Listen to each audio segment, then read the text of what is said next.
Então, para começar, eu vou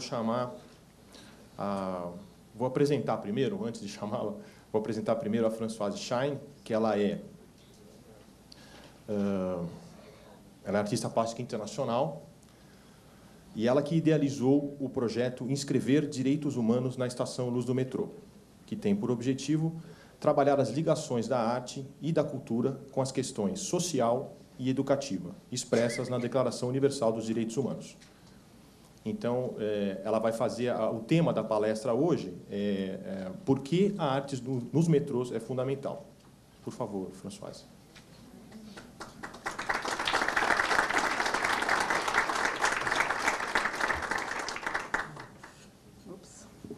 Estou um pouco menor, menos alto.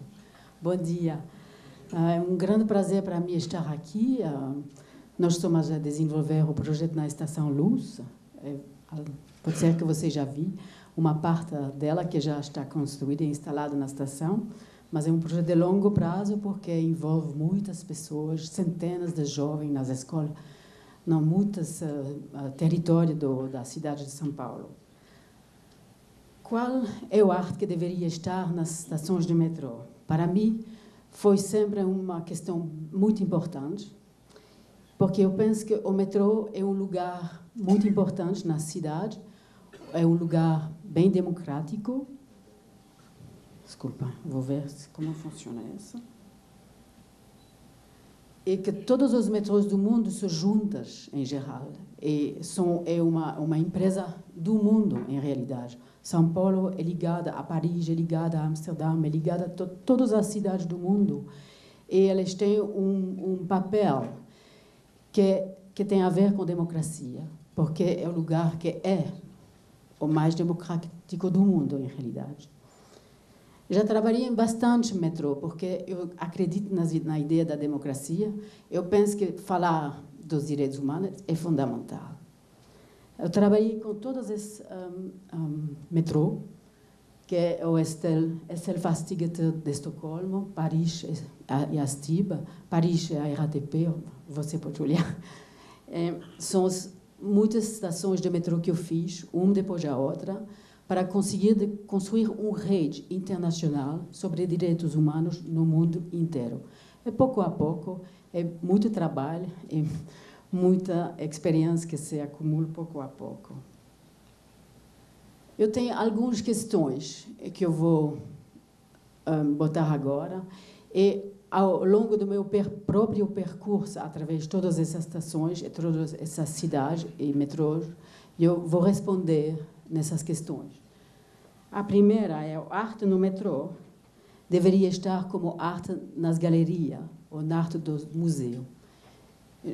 Eu vou responder nessas questões, eu penso que não, é diferente, é bem diferente, porque a cidade não é só uma galeria ou um museu. Uma cidade, um metrô é outra coisa.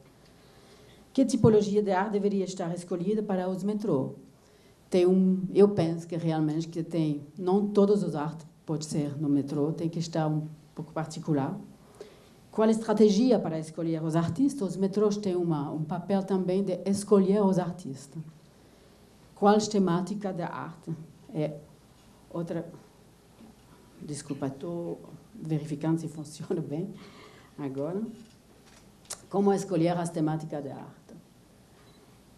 Qual é a função do metrô no apoio dos artistas? Tem várias funções que o metrô pode ter nesse apoio aos artistas. Tem diferenciado entre apoio em cada metrô, sim. Alguns metrôs sabem apoiar os artistas, outros não, depende. Os metrôs são mais ou menos estruturados para acolher um projeto artístico, sim e não. Qual tipo de fundo de financiamento para pagar o metrô? Isso é uma questão, como todo mundo sabe, é a chave de tudo. Hein? O financiamento é bem diferente de uma cidade a outra. Eu comecei a minha vida como artista, como arquitecta e urbanista. Eu sempre fui interessada nas questões urbanas em relação à cidadania. Essa é a minha tese que eu fiz em 76. E estudei em Nova York. Essa é Nova York. Não é Manhattan dos filmes que todo mundo conhece, é o Bronx. Bronx era assim quando eu cheguei em Nova York. E lá tive a consciência primeira da importância do metrô para a sobrevivência da cidade. Porque lá, a única coisa que ainda existe e funciona é os pontos do metrô. O metrô é a única coisa que funciona ainda quando a economia ou a guerra abandona os bairros. E foi lá, nesses bairros do Bronx, que eu entendi como o metrô realmente são as veias, é o corpo da cidade, é o interior, é a barriga da cidade. Aí eu fiz um primeiro projeto, que eu desenhei o mapa do metrô, que é a imagem lá embaixo, que é o design do mapa do metrô numa calçada em Manhattan, para mostrar que o metrô é uma obra de arte em si mesmo. Meu segundo projeto foi a estação do metrô Concorde, em Paris.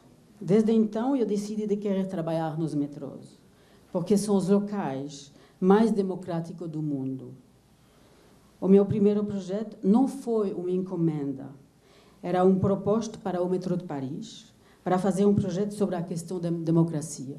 Gostei muito do metrô, eu era arquitecta e urbanista, gostei da cidade, mas também eu tenho ideias políticas do mundo, que a democracia é muito, muito, muito importante. Na época, em 89, era uma questão, mas hoje é ainda mais uma questão, porque eu penso que nós estamos voltando em algum país tem problema. Essa estação é feita com a Declaração dos Direitos Humanos da Revolução Francesa. Não tem espaço dentro das palavras. As letras são todas colocadas para as pessoas que têm dificuldade de ler. É desse jeito que, em Paris, atrai as pessoas a começar a ler. Eles estão esperando o metrô e, de repente, ele lê uma palavra, outra palavra, constrói o texto, como se fosse eles mesmos fossem uma criança que aprende a ler. O cidadão reaprende a ler através da questão da democracia mesmo. Para mim, eu penso que os metrôs são as barrigas da cidade, mas uma barriga que pensa e que tem coisa a dizer. A RATP, em Paris, a RATP é o metrô de Paris, é bastante organizada, é uma organização gigante.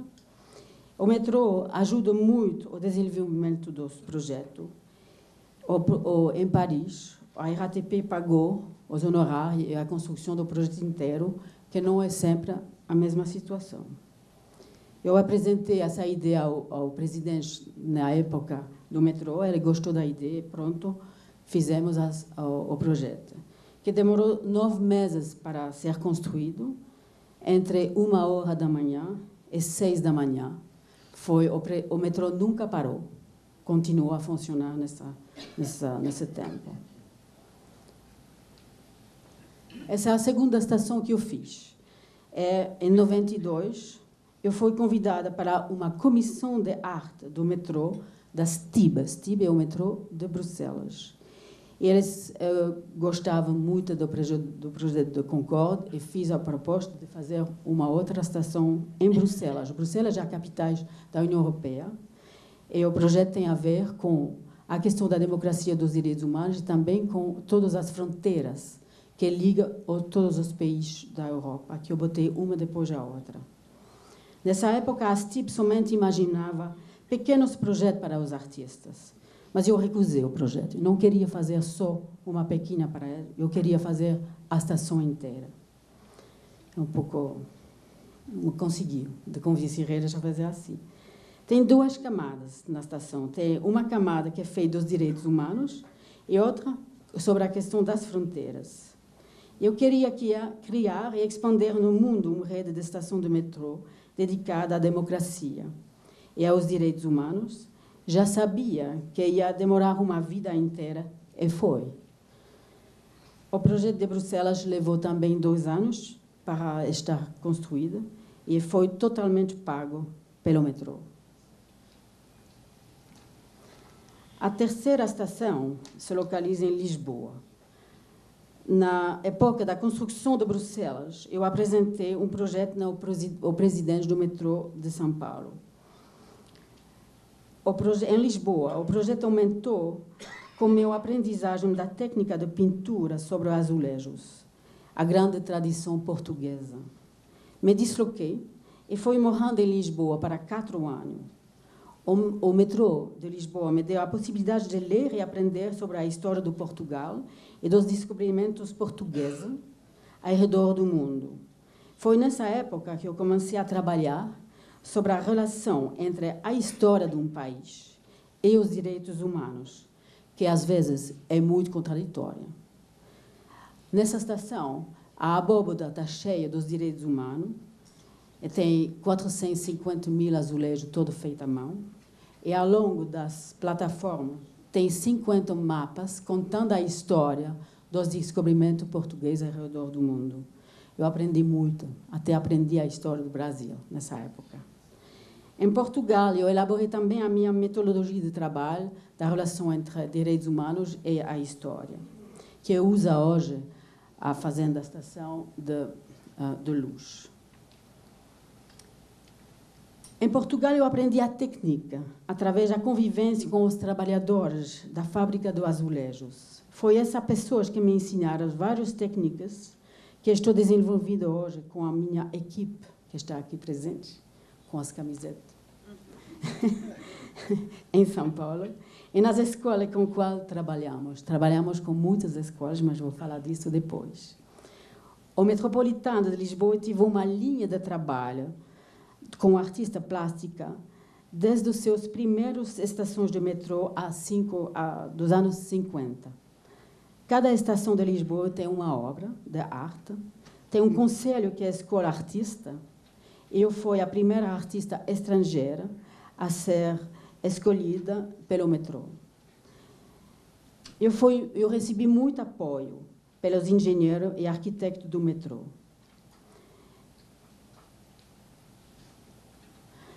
Nessa época, eu criei 2 sistemas de funcionamento para criar estações. Uma é o sistema dos mapas, que fala da história, e outra é um sistema que eu chamo de gris-gris.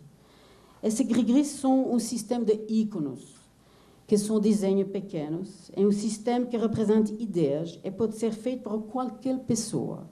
Eu convidei muitos assistentes jovens artistas comigo a trabalhar comigo e a criar essas ideias, que são alguns: o mundo, o tempo, o barco escravo, o passarinhos, a liberdade, a melancolia. E eles foram replicados e serigrafiados em muitos azulejos e colocados em todos os mapas. Esse estilo, que é sem estilo, porque eu estou convidando mais e mais pessoas para trabalhar comigo, no final é minha marca dos meus projetos.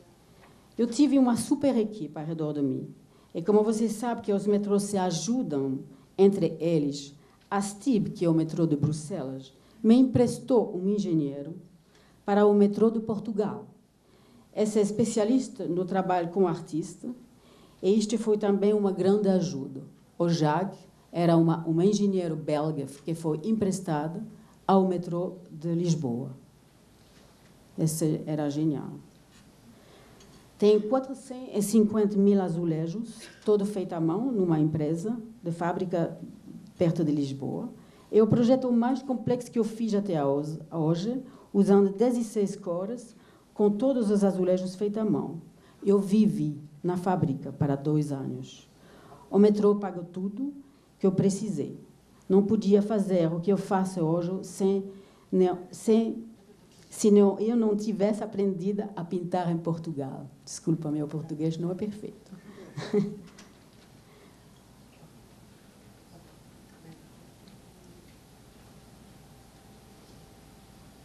Quando eu terminei essa estação em Lisboa, que era a minha maior estação, eu fiz uma livre para criança que conta os descobrimentos através dos painéis da estação. O livro está sendo usado nas escolas secundárias em Lisboa.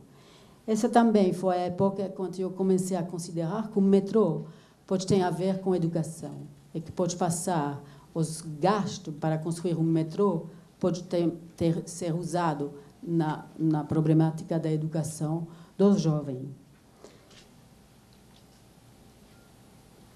A outra ação foi Berlim. Eu trabalhei com a U-Bahn de Berlim. Foi também bem diferente. A U-Bahn não tive experiência com arte no metrô. Mesmo assim, depois de 2 anos de muita palavra e conversa, eu assinei um contrato com a U-Bahn de Berlim e eu fiz o projeto com os engenheiros do metrô. Eles financiaram todo o projeto, que é um projeto sobre direitos humanos.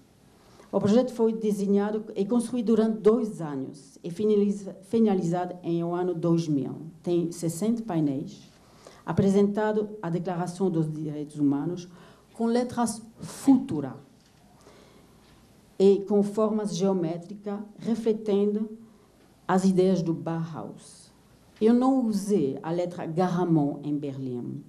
A Garamond é usada em todas as estações, em referência à Concorde, à França e à Revolução Francesa e a Paris.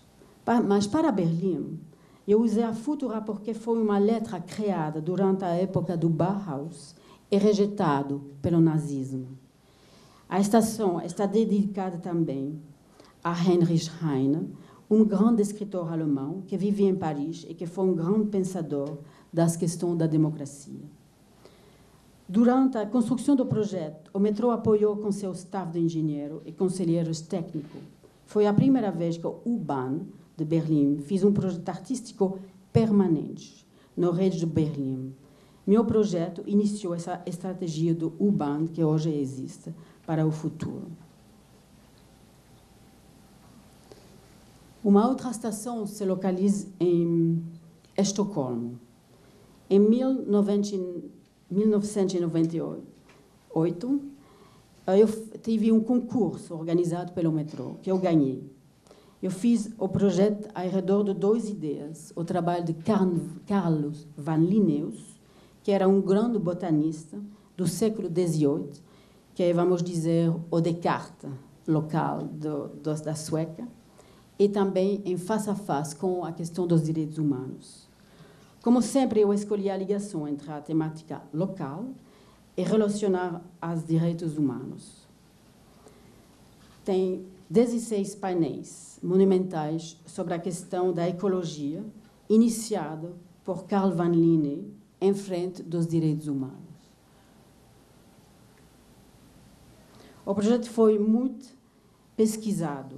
O metrô me deu as condições de poder levar esse tempo e esse dinheiro para estudar com historiador e filósofo a questão de Carl van Linné e dos direitos humanos. Em Estocolmo, cada estação tem uma obra de arte, e a maioria delas tem a ver com temáticas históricas e cívicas. Quando eu cheguei no Brasil, eu cheguei em primeiro lugar no Rio de Janeiro, que todo mundo conhece, quando eu queria adotar uma criança. Essa deslocação familiar, vamos chamar, deu um novo impulso ao meu trabalho. Eu descobri uma sociedade bem diferente da europeia. Eu fui visitar o departamento de urbanismo da cidade do Rio de Janeiro. Eu expliquei meu trabalho em Europa e o meu desejo de montar projetos nas favelas da cidade. Eu recebi uma resposta bem positiva.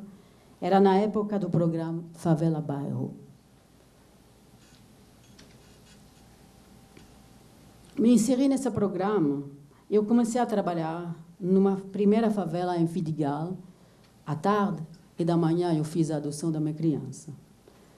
Demonstrei que foi possível de construir arte nas favelas. Eu tive também o plano de construir alguns projetos centrais na cidade e muitos pequenos projetos em muitas favelas ao redor da cidade. Eu recebi apoio da Comissão Europeia.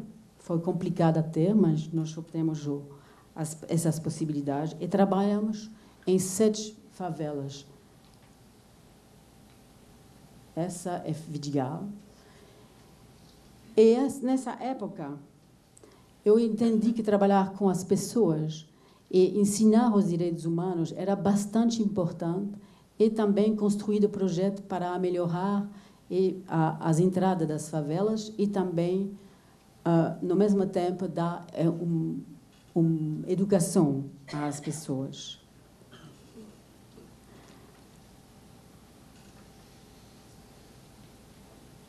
Esses são os projetos em várias favelas, Vila Moretti, a favela da Providência. Tem muitas estações, tem 7. E nessa época, construímos também a primeira azulejaria no Rio de Janeiro. Saiu do projeto um trabalho com a população que ajudou e que participou na criação desses projetos.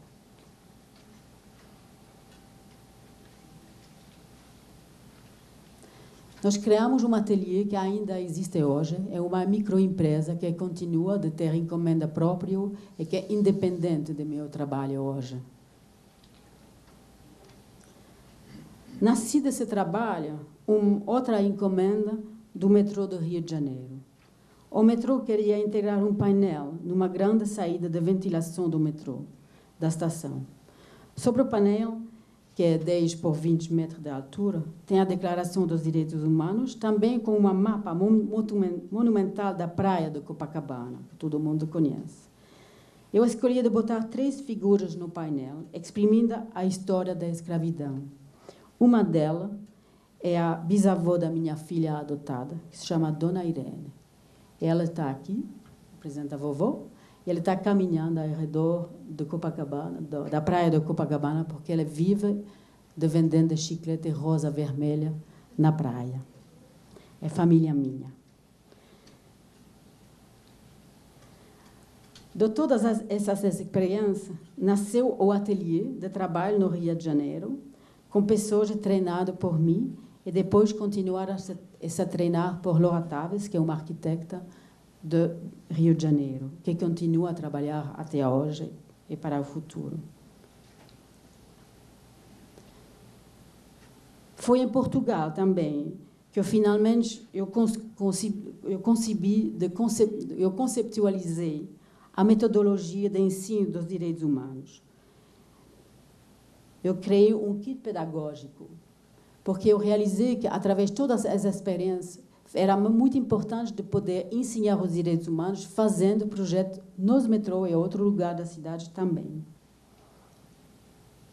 Esse kit pedagógico, que tem vários elementos, ela tem um livro de ensino para os professores, outro livrinho, que é isso, que nós damos a todas as crianças que participam nesse projeto.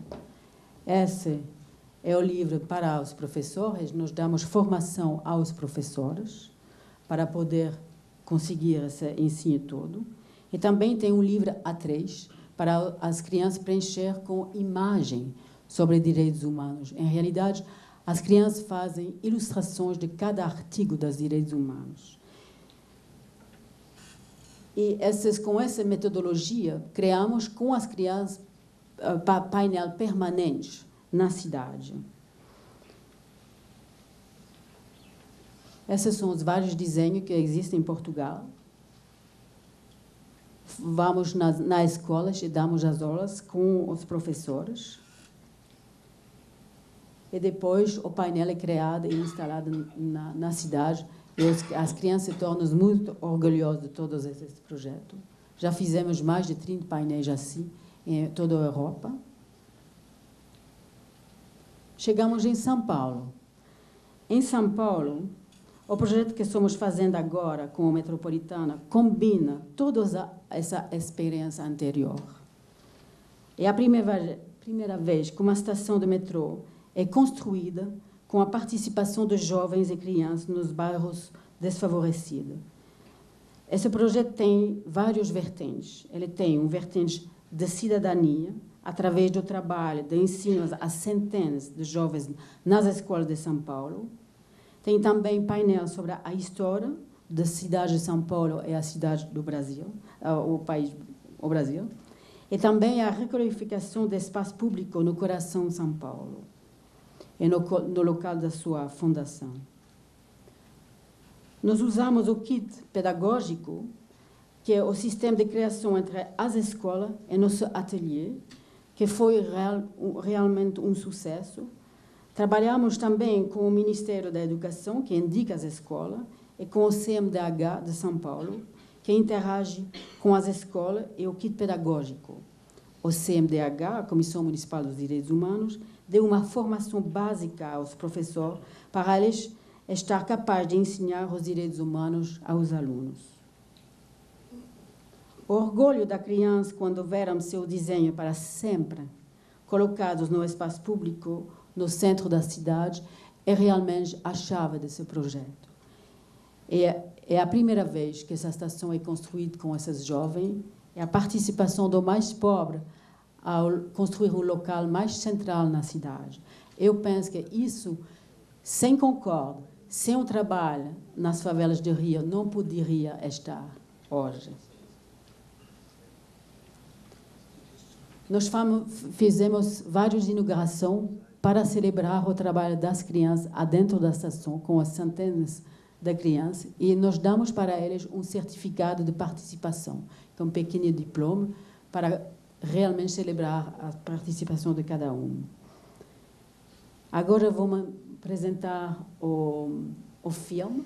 Fizemos um filme. Podemos passar?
O projeto Inscrever em São Paulo começou em 1999, na altura da minha primeira viagem no Brasil.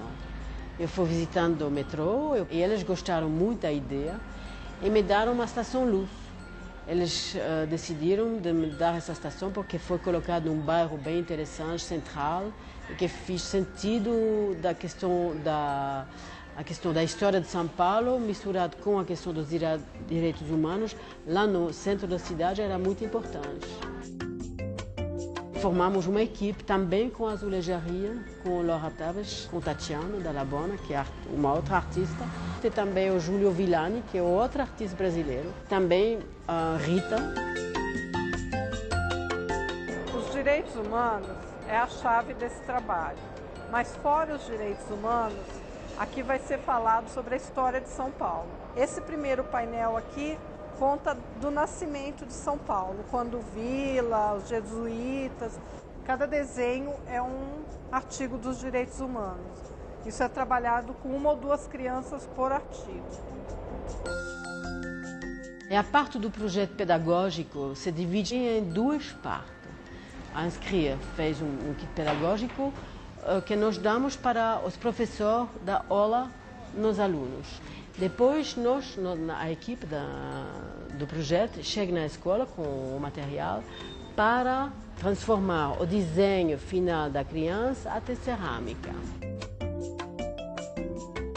Cada criança, o grupo escolhe um artigo, ele faz uma projeção da vida dela dentro desse artigo. Às vezes ele tem que fazer pesquisa na biblioteca da escola ou no jornal. Eles têm que realmente imaginar uma situação de vida a projetar no artigo. Comecei a trabalhar já faz ou menos uns 4 meses com o tema. Fazendo curtas, criando poesias, fazendo com que eles participassem e entendessem os direitos humanos mais próximo da realidade deles. Não como um documento feito em 1948 e parece que é coisa da história passada e não tem sentido. O legal quando você trabalha com ele de direito é que ele aprende também que o colega tem direito. Ele não pode passar do limite do colega. A dificuldade maior mesmo é que eles entendessem que eles têm direito. A reação deles foi essa, quê? Na verdade, assim, não tinha ideia. Se tem ideia, fica muito longe deles, né? Agora conseguimos aproximar. Os direitos humanos já não é uma coisa difícil de entender, né? Já é fácil até para eles praticarem e para eles ver que é deles. Eles são humanos e faz parte da gente, né? A ideia de promoção dos direitos humanos dada pela Declaração Universal, que é o nosso objeto de trabalho, né, com a Associação Escrever os Direitos Humanos, é uma perspectiva de educação em direitos humanos. Você precisa formar a personalidade dos alunos de uma forma livre, emancipada, através da representação artística, né, de uma forma que faça sentido para a vida deles, e não somente formalmente, né? Eles incorporem aquilo na sua ética e não como uma doutrina, porque uma doutrina pode ser facilmente substituída por outra doutrina. E depois ele desenha no papel, que passa depois nos azulejos. Conosco, nós ajudamos todos os projetos. E saímos de lá com um painel muito lindo, feito para mais ou menos 60 crianças. No momento em que a criança pinta um azulejo e ela vê que não sai o desenho, aquilo é dela, né? Uma coisa que a gente ganha a criança nessa hora. No momento que ele desenvolve uma ideia, né? Que ele faz uma reflexão, ele desenvolve uma ideia, ele consegue expressar essa ideia e ela fica fixa em algum lugar que ele pode passar, que tem o nome dele, que todo mundo pode ver, é genial, né?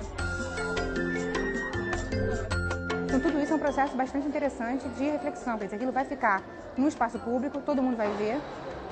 Você não vai poder estar lá para explicar o que é o seu desenho, então você tem que fazer um desenho que possa explicar por ele mesmo, né? E que possa emocionar, que possa dialogar com quem está observando aquele desenho, né?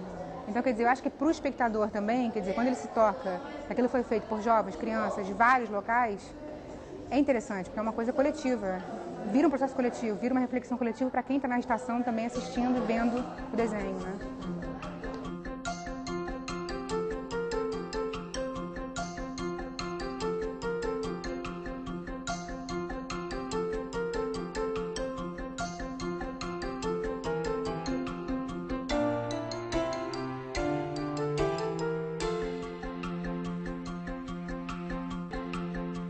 Artigo 6. Todo ser humano tem o direito de ser, em todos os lugares, reconhecido como pessoas perante a lei.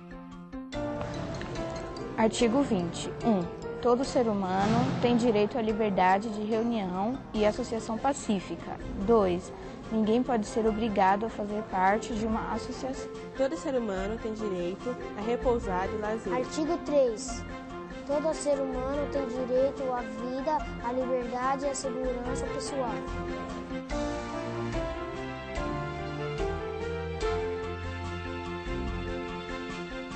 Então, depois eu ajudo a desenhar, tá? Tá.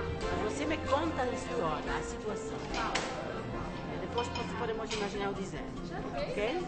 Então, com a canetinha hidrocor, não importa a cor dela, porque quando vai pro forno, vai evaporar. O que você tem que saber é que se você erra, você pode tirar a tinta com essa paleta. Essa aqui é a chave da cerâmica. Não sai nunca mais? Vai ficar lá no metrô para sempre.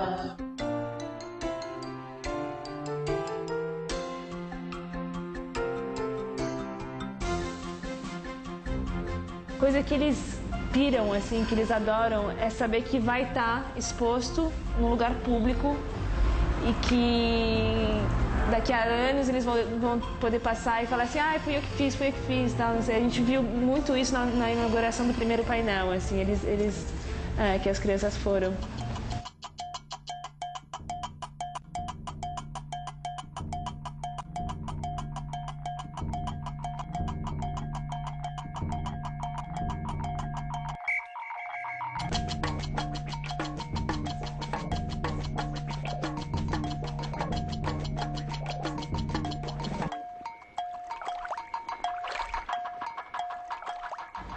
A outra parte do projeto é a parte histórica do projeto. Lá não são envolvidos as crianças, é só trabalhar entre nós, artistas, filósofos, pesquisadores também, várias pessoas que entram no jogo. Hein?